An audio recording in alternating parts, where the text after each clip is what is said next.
हर हर महादेव। इस चैनल पे नए हो तो चैनल को सब्सक्राइब करना और लाइक करना और कमेंट करके जरूर बताना कि ये वीडियो कैसा लगा। आज जो विषय है कि अनुष्ठान के बाद हवन कैसे करें और हवन करें तो सफलता कैसे मिले। तो हवन जो एक ऐसी पद्धति है कि उससे बहुत सारी शक्तियां प्रचंड होते हैं। हवन करने से आपकी ताकत बढ़ता, आपकी ओरा बढ़ता है। तो आप स्क्रीन पे देख रहे हैं कि हवन कुंड है। अगर ऐसा भी हवन कुंड आप ले सकते हैं। यदि आपके पास ऐसा हवन कुंड नहीं है तो आप मिट्टी का बर्तन में भी हवन कर सकते हैं, या तो जमीन पे हवन कुंड बना सकते हैं, या तो ईंटा 8 ईंटा को लगाकर हवन कुंड बना सकते हैं। तो हवन करने के लिए एक हवन कुंड की आपको आवश्यकता पड़ेगी, जो स्क्रीन पे मैं दिखा रहा हूं। हवन कुंड ऐसा देख लेना। इसके बाद घी का आवश्यकता पड़ेगा। घी देख रहे हो, पतंजलि का घी है, क्योंकि ओरिजिनल घी से जब हवन नहीं करोगे तो जितना ऊर्जा तुमको मिलना चाहिए नहीं मिल पाएगा। क्योंकि मार्केट में बहुत सारे ऐसे घी मिल रहे हैं जो नकली घी है, वो घी है ही नहीं, वो चर्बी होता है। तो वो घी से करने के बाद अनुष्ठान आपका सफल नहीं होगा। इसके बाद आप देख रहे हैं कि स्क्रीन पे चल रहा है, ये लकड़ी नहीं, ये समीधा है। समीधा 4 समीधा होता है। तो 4 समीधा, इसमें थोड़ा ज्यादा समीधा मैं दिखाया हूं, लेकिन 4 ही समीधा लेना है। मार्केट में ये समीधा मिलता है। समीधा के नाम से मांगोगे तो मिल जाएगा। अगर मार्केट में समीधा नहीं मिल पाया, तुम नहीं जा पा रहे हो किसी कारण से, तो अपने घर पे ही समीधा बना सकते हो। आम की लकड़ी लाओ और 4-4 8 उंगली नाप कर तोड़ लो, वो समीधा बन जाएगा। आगे हम समीधा के विषय में बताएंगे। इसके बाद देख रहे हो कि हवन सामग्री है स्क्रीन पे। हवन सामग्री या तो पतंजलि का हवन सामग्री ले आओ, या तो आस्था के ले आओ। चाहे मार्केट में बहुत सारे हवन सामग्री मिलता है, लेकिन देखना होगा कि उसमें कौन कौन सा वनस्पति मिला हुआ है।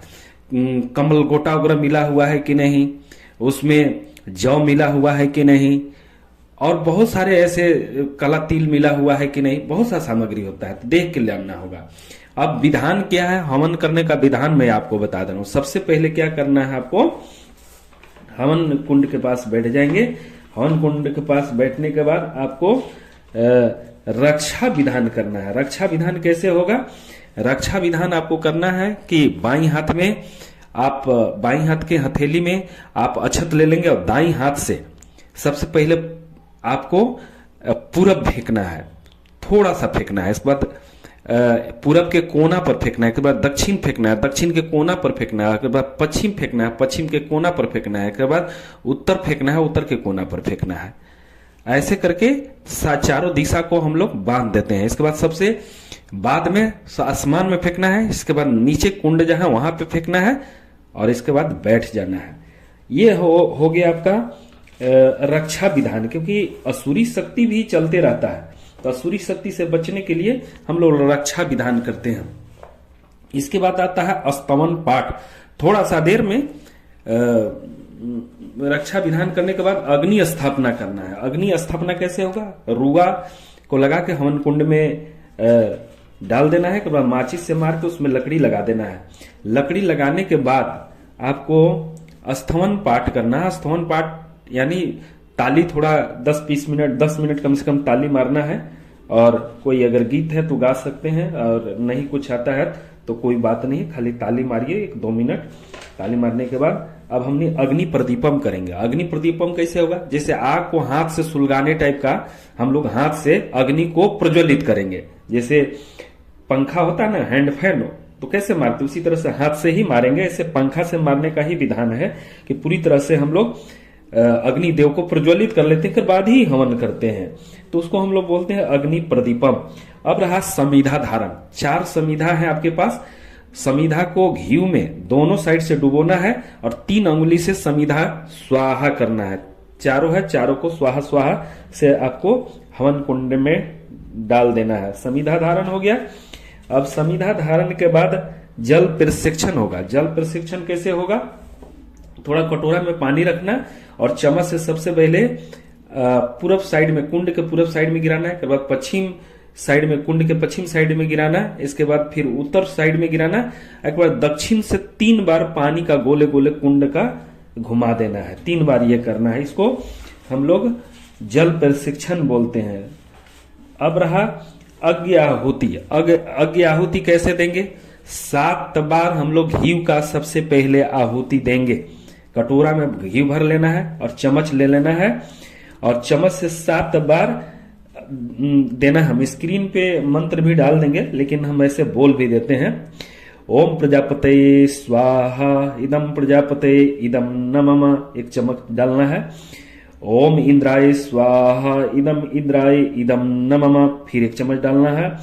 ओम अग्नि स्वाहा इदम अग्नि इदम नमः, फिर एक चम्मच घी छोड़ना है। ओम सुमाय स्वाहा इदम सुमाय इदम नमः। ओम भुव स्वाहा इदम अग्नि इदम नमः। ओम भुव स्वाहा इदम वाय इदम नमः। ओम स्वः स्वाहा इदम सूर्याय इदम नमः, एक चम्मच घी छोड़ देना। ये 7 बार हम अपने देव को घी से आहुति दे दिए। अब आपका आहुति जिस मंत्र से आप साधना कर रहे हैं, अनुष्ठान कर रहे हैं, उसी मंत्र से अब आपको हवन सामग्री लेके 3 उंगली लगाकर और हवन करना है, जैसा विधि विधान आप लोग को बताया गया है कि हवन कितना बार करना है। कोई भाई 3 माला से करेंगे, कोई 5 माला से भी करता है। तो 5 माला मतलब 108 बार का मंत्र, जिसे मान के चलिए ओम नमः शिवाय स्वाहा, लास्ट में स्वाहा जरूर लगाना है। 108 बार का माला होता है, तो 3 माला जिनको है 3 बार इसी टाइप से स्वाहा स्वाहा करके। हाँ, हवन सामग्री में घी जरूर मिला लेंगे, लास्ट में घी उसमें जरूर मिला के इसके बाद हवन करेंगे। और हवन जब आपकी हो जाए तो हवन करने के बाद भी विधान यहाँ पे है शिष्टकृत होम। शिष्टकृत होम हम जैसे करेंगे क्या कि जब हवन मेरा समाप्त हो जाएगा तो थोड़ा सा मिष्ठान और घी चम्मच में रखकर अग्निदेव को हम लोग हवन कुंड में आहुति दे देंगे। तो शिष्टकृत होम हो गया। अब देखिए लास्ट क्या है कि गड़ी गोला आपको लेना है, गड़ी गोला को छेद करना है, उसमें घी डालना है और कसैली डालना है, जाफर डालना है, पंचमेवा डालना है और दे दक्षिणा, इसको पूर्णावती बोलते हैं हम लोग, और थोड़ा मौली धागा डाल दीजिएगा।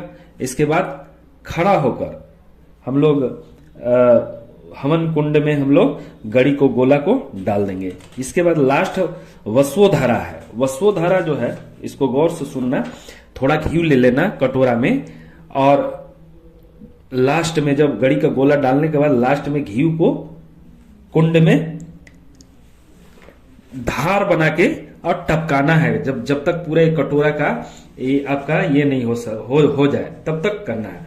इसके बाद आपको आरती करना है। बहुत बहुत धन्यवाद।